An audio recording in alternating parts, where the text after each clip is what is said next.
Hello and welcome back to the lab. Sorry about my voice at the moment. I am recovering from whatever has been going around, and it's taken me out for a little while. So we're getting back into it, and we're getting through it.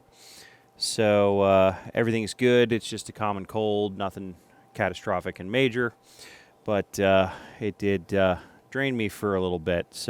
But here we go. Today on the bench, I thought I would talk about how DMMs work and how we've actually gotten from where we were to where we are today. So I have two pieces of equipment here, the bottom one being a Keithley 2450 source measure unit, and the top one being my daily driver DMM, the 6500. I've really come to like this meter. This video is not sponsored by Keithley. As a matter of fact, we'll have some Simpson equipment here on the bench in a moment. So, for those that are not familiar, well, first things first, I did leave the protective film on here, and it has been on here since I bought the meter. That has made some people angry, so we will rectify that today. That comes from a previous life that professional life that I've had, where I had to tune movie projectors, theater projectors, things like that. I've worked on everything up to 70 millimeter movie projectors, actually celluloid, not prior to being digital.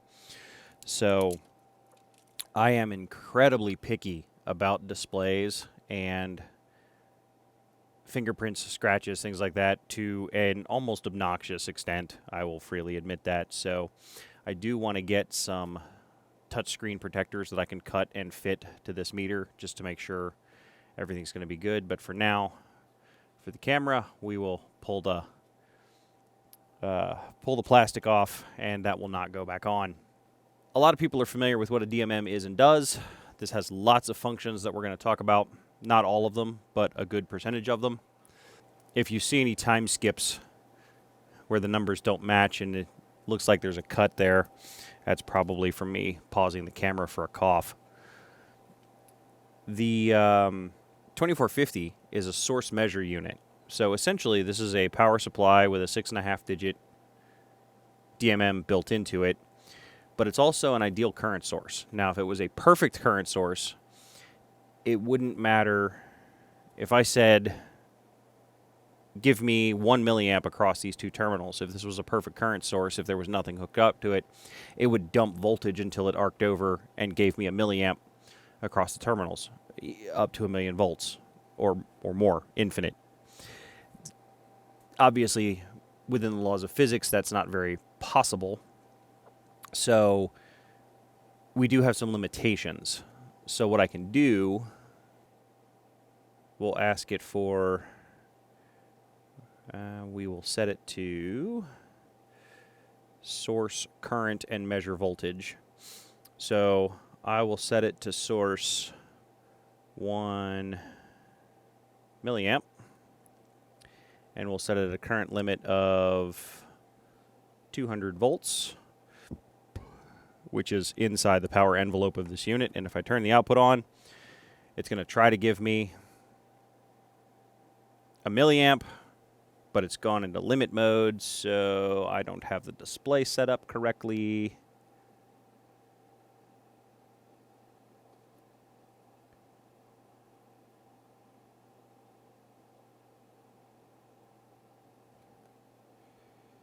No, I said source current, measure current. Source current, measure voltage. Now we'll do it. There we go. So I asked it for a milliamp. It's telling me, it's giving me, so this is a 1 milliamp scale. This would be 1. That would be microamps. So 10 picoamps is really what this thing is saying is leaking across at the moment for what the range is. But it's voltage limiting out, we can tell by the yellow band down here, at 200 volts, which is the upper end of this unit. There's two more units in the 2400 family that I would like to acquire for the lab. One of them goes up to 1,000 volts at a milliamp. The other one goes to, it's the high current model. So it'll do 6-ish amps, but it only goes up to about 100 volts. So there's a high voltage version of this, and then there's a high current version of this as well. This is the kind of middle of the road introductory one. 200 volts, but it will also do up to an amp. Let me look at the power envelope on this. Okay, so the power envelope on this unit is 100 milliamps up to 200 volts, or 1 amp up to 20 volts. So anything under 20 volts, I can sync or source, because this is a full 4-quadrant device. I can sync or source an amp. Up to 200 volts, I can do up to sync or source 100 milliamps. And that's what this is. Now, we're going to be doing primarily 2-wire configuration things today. We'll turn the output off so I don't get zapped. I do have the interlock installed in the back of this unit, so we are getting the full capabilities. And we'll go from there. So let me get some parts, and we'll start talking about DMMs and their functions. Okay, a little bit of a quick talk about where we've been and kind of where we've gone to. So I have a couple of Simpson meters that have yet to see the bench for videos. This is a model 370, 373. We have an amp meter, and this one doesn't even have a knob. You change ranges by changing the taps on how you hook up the measurement leads. And then we have a venerable Simpson 260, which this one has gone through a somewhat of a restoration process. I got a good batch of Simpson meters, and a lot of them were in really, really, really rough shape. This one was in the best shape, physically, plastics-wise, but it was in the worst shape, meter-wise. I actually had to change the meter movement out in this Simpson meter to get it up and running, but I haven't done a calibration yet, so that'll be another video. I had to change the meter movement on here before I started on YouTube, so haven't had a chance to calibrate this yet, though. So we have our first, what would be considered a multimeter. These wouldn't even be considered multimeters. These are single function, and this one doesn't even have a switch. This one's got some problems with the needle. This one's in pretty good shape. And then back here, we have 2 laboratory grade. This is a HP 410B. This is a 412A. And we're going to be taking a look at some of these as well. So these are 2 VTVMs. They run on electricity. These meters actually don't even need power to run. They take the power from the circuit under test to drive the meter. And that's going to become part of the discussion of this video, is how we've kind of progressed through time. Also, as we look at examples of measuring and metering equipment in this video, this meter has significantly more functionality than this one does. This one is a VOM, a volt ohm amp meter.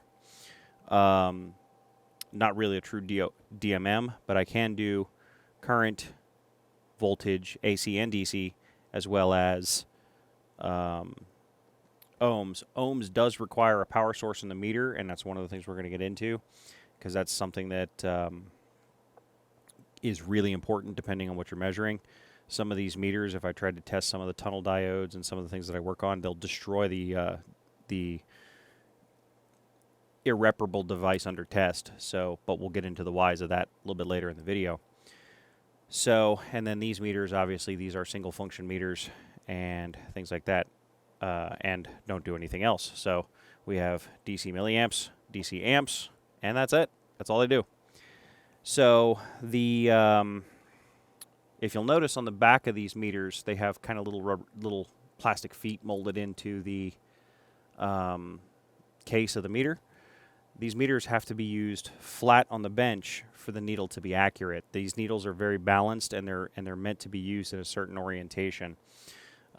This Simpson is the same as well. If you use the meter up here, there will be deflection error. It will not measure as accurately as it can. It has to be laid down. Be nice to the meter. It has to be laid down flat on the bench to get the movement balance right. These are meant to be stood up the way they are and looked at square on the front. So having these up is perfectly okay, as that was their design orientation. The needle arm is the beam is balanced to be stood this way. The beam is balanced versus to be flat on the bench. So one thing, if you're playing around with meters of this vintage, that is something that needs to be known. And even tilting them back like this to get better camera angles, can't do that. So I could calibrate this up like this, but then if I did it this way, it'll work. If I did it this way, it'll work. A good video to see the problems there is when I did the triplet 660, that video. If you take a look back in the video catalog, I show some of the errors of having the meter in the wrong orientation. I'm still looking for a triplet that I can use vertically for that power supply. Okay, so first things first, we'll check DCV, which would be a DC voltage measurement. Pretty much one of the most common measurements anyone's going to make with any kind of voltmeter. It's in the name. And what we're going to do, I've got a 7K resistor hooked up onto, nope, yellow is low. So just so we get this right. 7K resistor hooked up to the SMU, and I'm going to push some current through it, and we'll develop a voltage drop across the resistor. This is typical Ohm's law stuff, not too complicated. We'll switch the output on, and at 1 milliamp of current, we have a 6.948 voltage drop across the resistor. Now what we're going to do is we're going to increase the digits. We'll turn the power line cycles to 10. That'll get my readings more accurate. We're going to do 2-wire, and I want 6.5 digits because I want as much precision as we can. So this is going to slow the meter down a little bit, but we have as accurate as we can on the voltage. This is off a little bit. They don't need to agree completely. This is tolerance and a few other things, but not a big deal.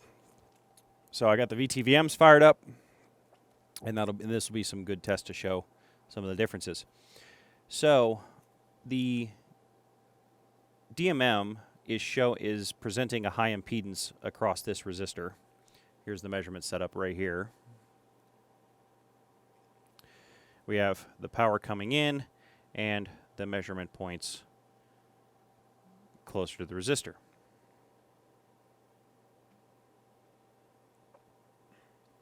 And we want that impedance to be as high as possible. So if I disconnect the DMM 6500, which we'll do right now, we really didn't see a change on the voltage dropped across the SMU. That's to be expected and to be desired. The DMM is showing is presenting an extremely high impedance to this current, so it's not taking too much to give us a reading. An ideal DMM would have infinite input impedance. Now, again, within the laws of physics, that's not possible, so we're limited to what we can achieve. I believe the input on the 6500 and the 7500 can go up to 10 gigohms. So it really does not take much to measure a voltage across a resistor. Let's hook up the Keithley meter, or not the Keithley, we did. Let's hook up the Simpson and see what happens. So we are seeing a slight reaction. I just hooked up this the Keithley again.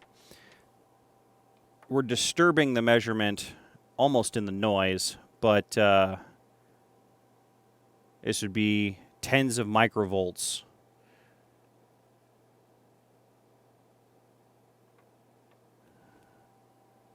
And we can see a little bit of current change. So, a little bit. We're going to put the Simpson into 10 volt mode to give it the best chance, and we're going to be DC plus in terms of polarity, which is fine. Now, the Simpson does not need a battery to measure voltage or current. It does need a battery to measure ohms.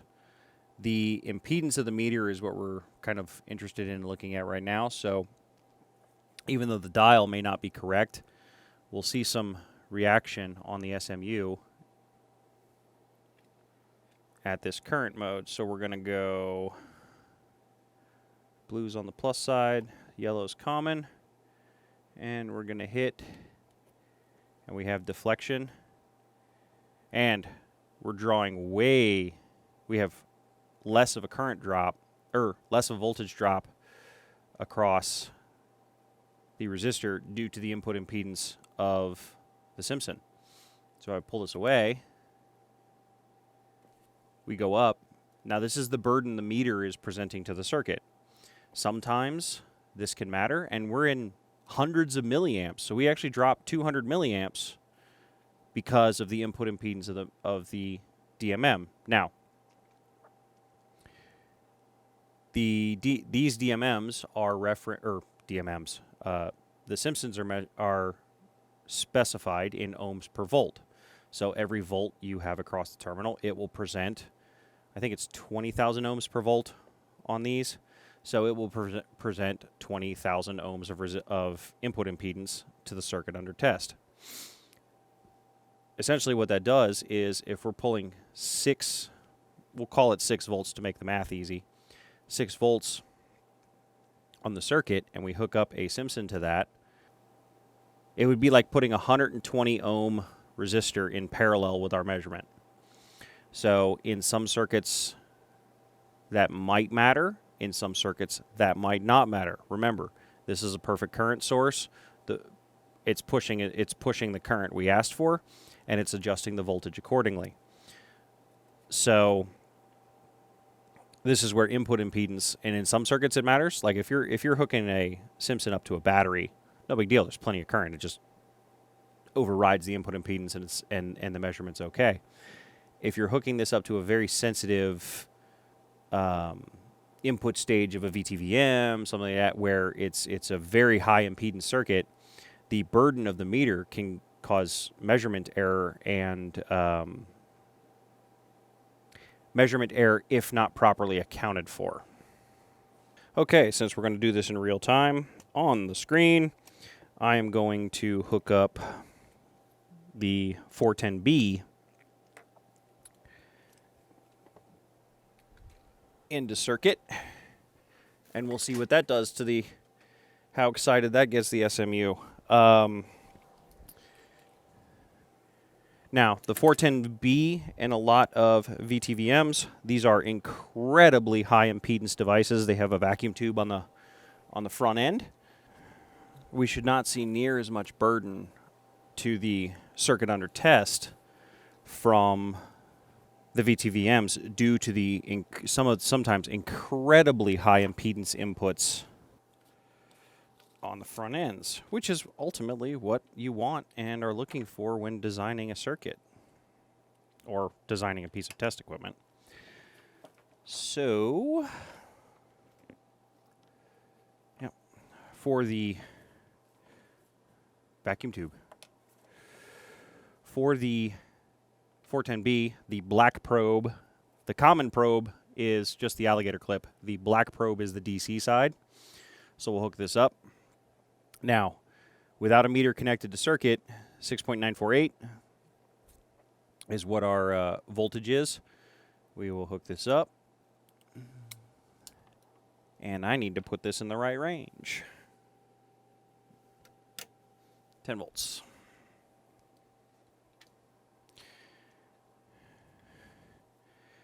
It is always a good idea when working with older test equipment and you shut the lab down for a day to prevent what I just did, crank it up to the highest range, and then reset it every time you want to use it.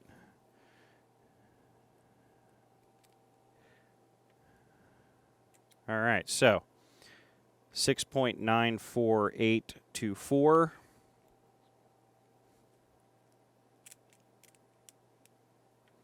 6.947, so much lighter burden to the circuit under test than the, well, I can get an idea of what the input impedance is on this range if we hook things up this way. So what we're going to do is we will disconnect. Yeah, we'll turn the output off. Let's see what our input impedance on the 10-volt range on the 410B is. So now what we can do is we can say, I want the source measure unit. We'll clear this out of the way. I want the source measure unit to give me 6 volts because that's what we were looking around. And now it's going to be voltage limited at 6 volts, but I said dump a milliamp of current, but it's going to voltage limit out on me, which is what I want.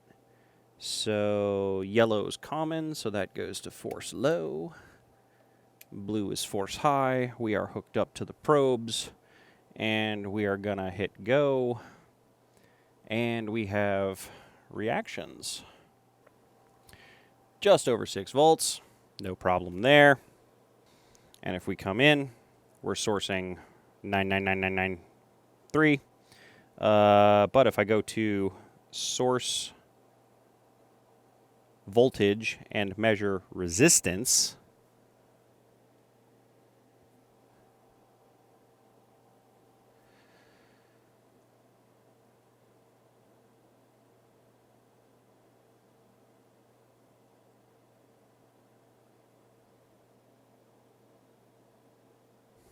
hang on.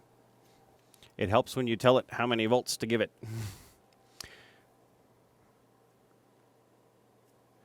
This is just telling me it can't make measurements in this mode without current flowing, which is normal. We'll turn the output on. And we have an input impedance of 122 megohms on the VTVM. So what we can do is, if we put this up to the next level, 30 volt range, and let's give it 25 volts.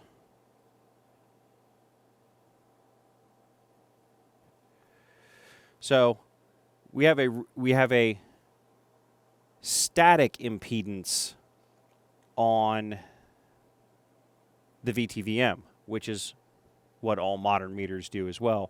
Doesn't matter how much the voltage of the circuit under test is, it's going to present a very similar input impedance regardless of the measurement. So this is good. Let's check the 412A. Okay, we have the 412A set to the 10 volt range. Let's move on down to the SMU. Okay, so the last measurement was 24. It's not. We have it set to a 6 volt source limit, so we're going to source 6 volts. And up we go. And that looks like a fantastic 6 volts. But now we have a 200 megohm input impedance on the 412. So we gained quite a bit. And this also makes sense because the 412 has a greater accuracy than the 410B. So these would be very lightly loading circuits under test and getting things so the measurements would be very easy. You wouldn't disturb the circuit much using these meters to measure. Let's check the input impedance of the 6500. We can go up in voltage. Let's kick it to 20 or to 30 volts, and we'll do the 26 volts again.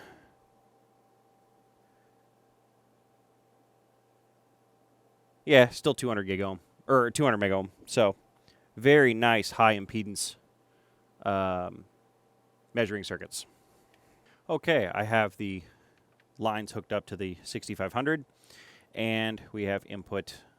Force high goes into the high side, force low goes into the low side, and I'm backed it down to 6 volts.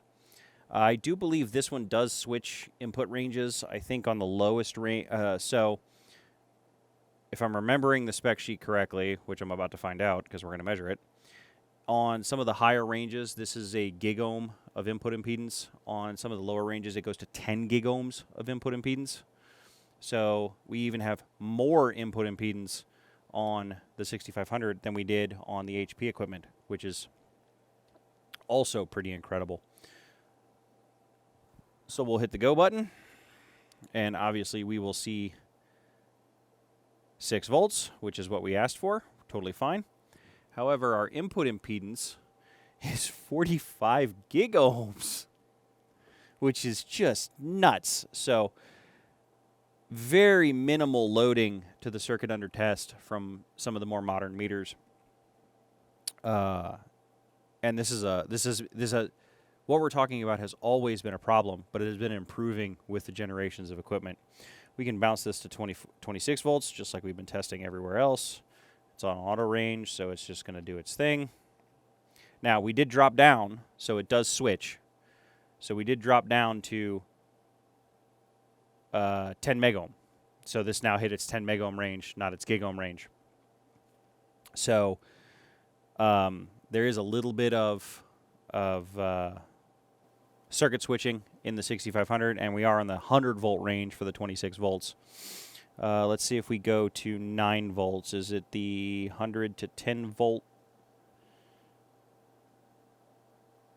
Yeah. So when it switches from 10 volts to 100 volts on the range, it's dropping the input impedance, but it's fine because the voltage is even bumping up. But that does mean the DMM is drawing a little bit amount of current, so we can even see what that is doing. So if we go to source voltage and measure current, so at 9 volts, the 6500 is pulling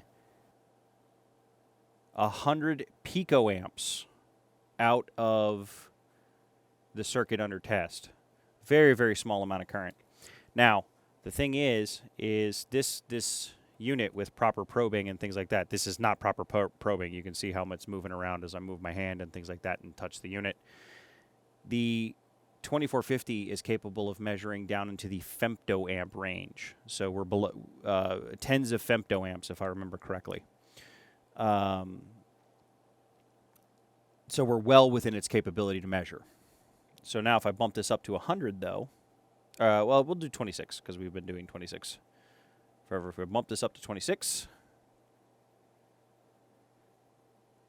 because the input impedance dropped, we're now drawing 2.6 microamps out of a 26 volt supply. Now, if I have a 26 volt supply on a piece of equipment, 2.6 microamps is going to be fine. Okay, let's talk about current.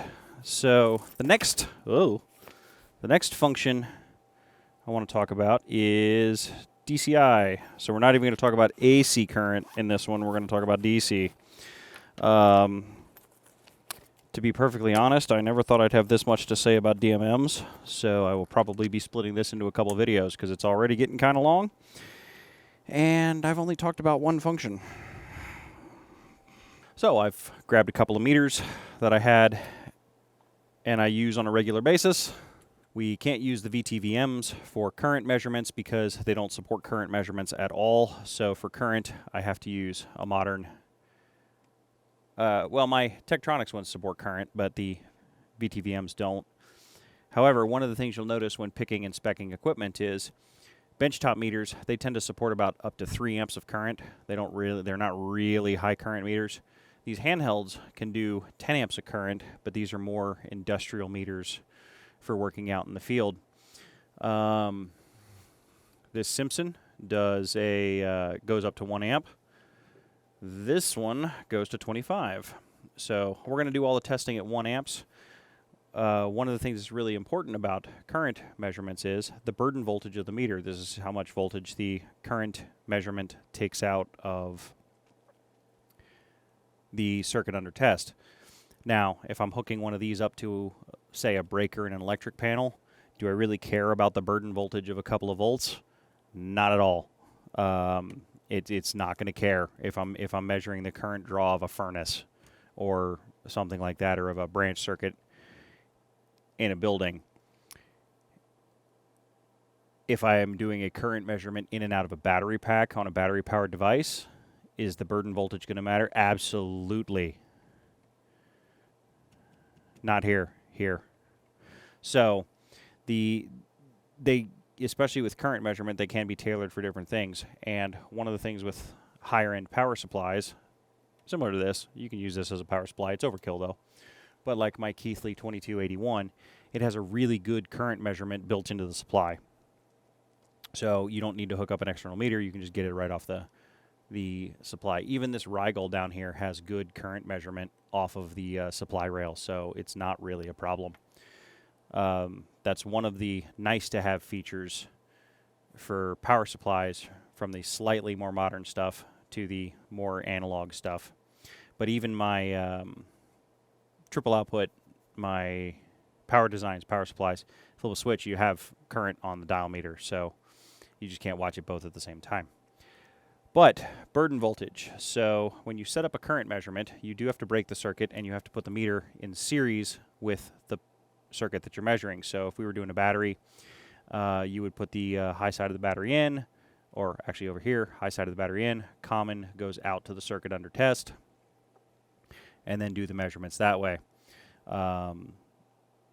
So you do voltage measurements in parallel. You do current measurements in series. Very important. Now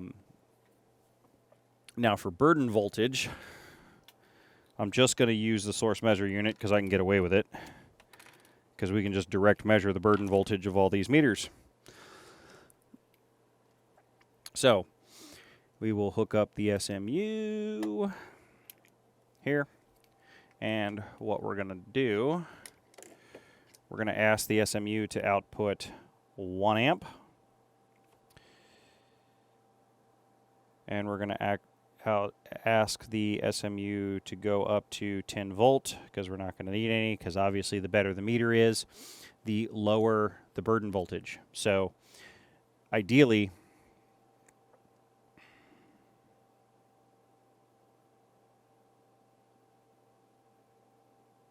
we want to source current, measure voltage. So ideally, we want this number to be as low as possible when we're doing the voltage measurement. So for starters, let's do the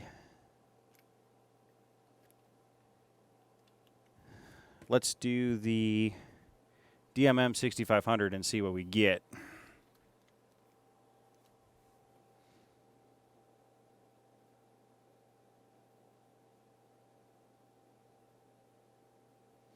One amp, 6 volts. We're on DC current. This is within the capabilities of the meter, so we're not going to blow anything up. This meter is good to 3 amps, and so we'll hit go. We have an amp, and we have a burden voltage of about a half a volt. That's not horrible. So, which means our current measurement element in this meter, if we go to source current and measure resistance, is going to be about, well, makes the math easy, it's going to be about 500 milliohms.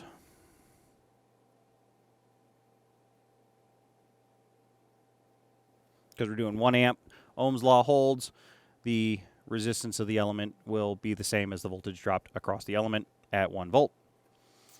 So, not too terrible. Let's check some of my other meters. So here's some wildness in my other meters. We have, I can measure microamps on this one, but there's no amps range. And I can measure AC amps on this one, but no DC. So we can't even test these. So we'll find out what the burden voltage is of this 179.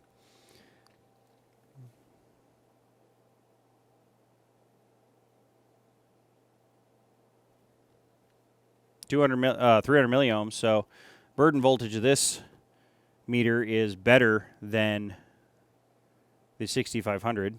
Not a big deal. The this also has a different element because this has a lower scale, 400 milliamp scale. So we'll go down to 100 milliamps and we'll test the lower scale to see if it has a different element or if it's the same element.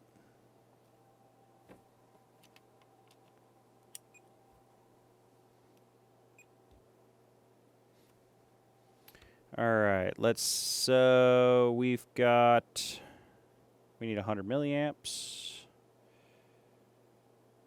Still staying with our 6 volt. And hit it.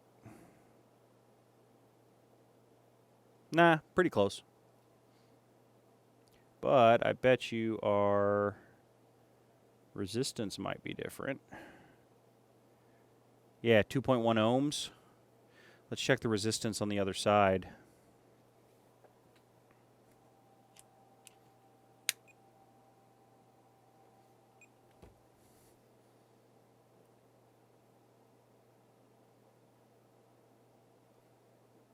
.295. So they do have in this particular meter, just by doing that measurement, there are 2 different paths for the resistance measurement. So they bump the voltage on the, or they bump the resistance on the 400 milliamp range, so they get a better voltage to amplify and send out to the meter.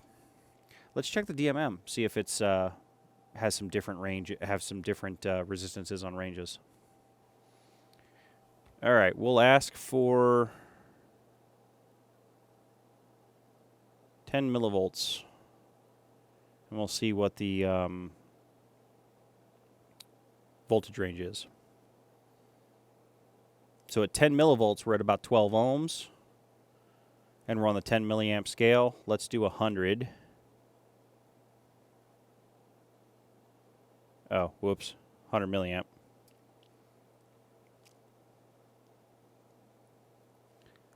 I did hear a click in the meter, which meant we did switch ranges, so it's got a different resistance element.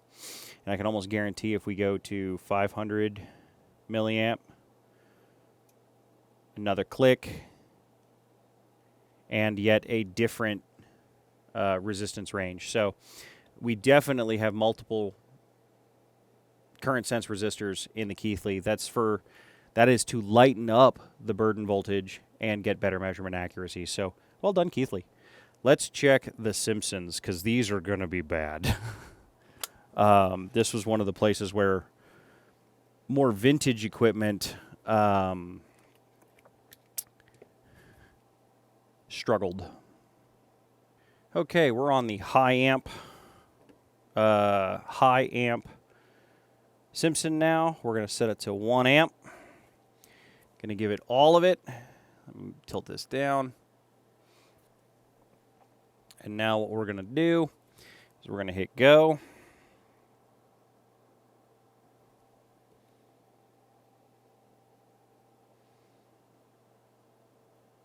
So we have a 0.293 ohm resistor, which isn't too bad.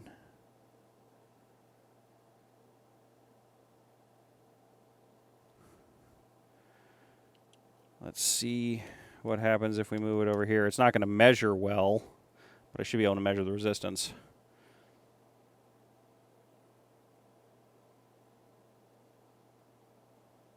That's lighter than I thought.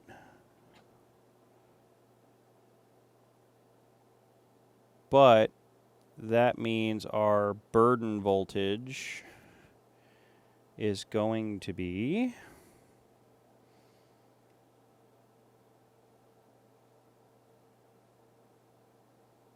$238 milliamps, so that's not bad.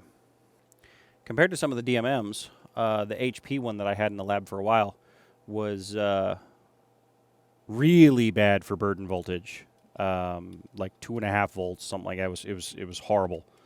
So this actually is not a bad amp meter, but that's also all it does. So let's take a look at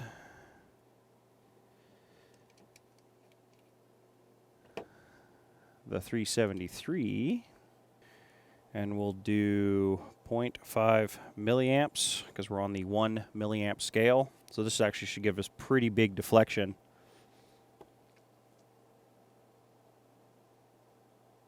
$50 millivolts. So this one's got some burden voltage on it. Oh, nope, wrong button.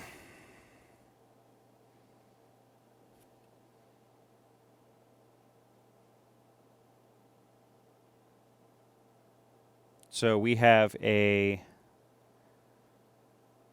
100 ohm resistor for the current sense element in this one. Let's go to 5. 35 ohms, so we went way lower. And we'll go to 1 milliamp. Yep, 35 ohms is the current sense element on the 5 volt or the 5 milliamp range. So they're switching resistors. 18, 7. So as we go up, the burden voltage gets less. But we're also talking about a milliamp meter now. So the problem is, down here, we're dropping 35 millivolts when I'm trying to measure 5 milliamps. That's a significant portion of the metering. So it's just something you have to be aware of when doing current measurements and how to set the gear up to get the best and most accurate measurement possible. And an example on how burden voltage could be a problem is if on that power supply that I built in a previous video, some of these low, I was so close to the rail of regulation that if I'd used some of these higher burden voltage meters, it may have thrown the regulator out of regulation. But I also had a very narrow operating window on what I could based on that transformer unloading and things like that. So that was just some engineering and design challenges. So I hope that was informative. If you guys would like to see more topics on a DMM, let me know. We can get there's a lot more we can take a look at. This video ended up being longer than I expected. I thought I was going to get through all of these in one go. Well, that didn't happen. So as always, I'll see everybody in the comments. If you like what's going on, hit the subscribe button. There's always more to come. And if you'd like the videos as soon as they're edited, I'm trying to keep a once a week output to YouTube, but the Patreon page is 3 weeks ahead on videos. So if you guys would like to see a little bit more content, head over there, and we'll keep going. All the Patreon support goes into making videos to the lab, so acquiring equipment, fixing equipment, things like that. And so everything is going into making more videos for you guys. So if you have any suggestions, comments, concerns, let me know in the comments. And I will see everybody in the next video. Bye for now.